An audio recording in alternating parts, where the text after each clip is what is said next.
Xin chào quý vị. Chào mừng quay trở lại kênh Trí Tuệ Phật Học. Nối tiếp series 2 con đường, một cội nguồn. Tập trước chúng ta đã phân tích Niết Bàn là gì? Theo Stephen Batchelor nói về Niết Bàn như sự an tĩnh ngay trong tâm. Một kinh nghiệm sống động mà ai cũng có thể cảm nhận. Và theo tỳ kheo Brahmali nói về Niết Bàn như đích đến siêu việt. Sự chấm dứt luân hồi điều Đức Phật đã chứng ngộ. Và trong tập này, chúng ta sẽ tìm hiểu về Phật Pháp thế tục. Qua câu hỏi, nếu Đức Phật sống trong thời đại này, thời đại của khoa học, của Internet, của thế giới đầy biến động, thì Ngài sẽ dạy chúng ta điều gì? Một vị tin vào sức mạnh của trải nghiệm, một vị tin vào sức mạnh của niềm tin, nhưng cả hai đều hướng về con đường tỉnh thức. Stephen nói, tôi không nghĩ Đức Phật muốn ta tin Ngài. Ngài chỉ muốn ta thấy như Ngài đã thấy. Trong kinh, Đức Phật không bao giờ nói, hãy tin ta.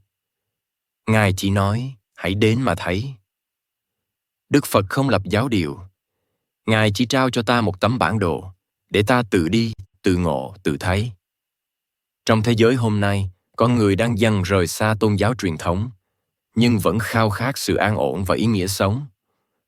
Tôi không muốn người khác tin vào lời tôi, mà chỉ mong họ tự trải nghiệm, xem Phật Pháp có làm đời họ bớt khổ hơn không. Đó là Phật Pháp thế tục, không cần hình thức, không cần tín ngưỡng, chỉ cần thực hành để thấy. Đúng, Đức Phật dạy, hãy đến mà thầy. Nhưng để đến được, trước hết ta phải tin rằng có con đường để đi. Nếu bạn không tin có nước, bạn sẽ chẳng bao giờ đi lấy nước để uống. Brahmali giải thích, đức tin không phải là mù quáng. Đó là sự tin tưởng ban đầu, để tâm có thể mở ra, để thực hành có thể bắt đầu. Nếu ta chỉ dựa vào kinh nghiệm, thì những gì vượt ngoài giác quan sẽ bị bỏ lỡ. Niết bàn, nghiệp, tái sinh không thể đo lường bằng khoa học, nhưng có thể chứng nghiệm bằng tâm định. Đức tin không trói buộc ta, nó dẫn ta đi sâu hơn vào trải nghiệm. Còn khi đã thấy, thì niềm tin trở thành trí tuệ. Stephen Batchelor đứng về phía trải nghiệm. Nơi đạo là điều ta có thể sống được trong từng hơi thở. Tỳ kheo Brahmali đứng về phía niềm tin. Nơi đạo mở ra chiều sâu tâm linh vượt khỏi đời này. Một bên nhấn mạnh, thấy trong hiện tại. Một bên nhấn mạnh, đi xa hơn hiện tại. Nhưng cả hai cùng nói đến một điều chung. Phật Pháp chỉ có nghĩa khi nó được sống thật, chứ không phải khi nó nằm trong sách hay trong nghi thức. Thế giới hôm nay không cần thêm tôn giáo, nhưng cần con đường sống tỉnh thức. Và nếu đạo Phật chỉ nói bằng lý trí, mà không có niềm tin, thì nó sẽ mất đi linh hồn. Bởi con đường Phật dạy xưa nay vẫn vậy. Trung đạo không cực đoan, không bám vào niềm tin, nhưng cũng không phủ nhận điều vượt ngoài lý trí. Có người hỏi, vậy Phật giáo có thể đi cùng thời đại mới không? Stephen đáp, không chỉ có thể mà phải đi cùng. Nếu đạo Phật không bước ra khỏi chùa, không đi vào đời sống, thì nó sẽ chỉ còn là tiếng vang trong quá khứ.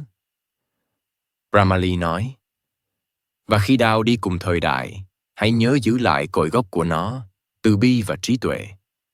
Bởi nếu chỉ chạy theo thế giới, đạo sẽ đánh mất chính mình. Phật Pháp trong thời đại mới không cần phải chọn giữa tin hay thầy. Chúng ta chỉ cần mở lòng tin để có thể thấy, và dùng sự thấy để nuôi lớn niềm tin. Niềm tin là hạt mầm, trải nghiệm là nước. Khi hai điều ấy gặp nhau, trí tuệ sẽ nở hoa. Trong tập sau chúng ta sẽ khép lại buổi thảo luận và cả hai vị đều đồng ý rằng Phật Pháp không phải để thờ cúng mà để sống, không phải để tin mà để trải nghiệm và chuyển hóa. Kinh sách có thể dịch ra hàng trăm thứ tiếng, nhưng nếu con người không sống với lòng từ bi và chánh niệm, thì tất cả chỉ là chủ. Xin cảm ơn quý vị đã đồng hành cùng kênh Trí Tuệ Phật Học. Xin chúc quý vị luôn mạnh khỏe, an nhiên giữa đời thường. Hãy nhấn like và subscribe, kênh để không bỏ lỡ những nội dung hữu ích tiếp theo nhé.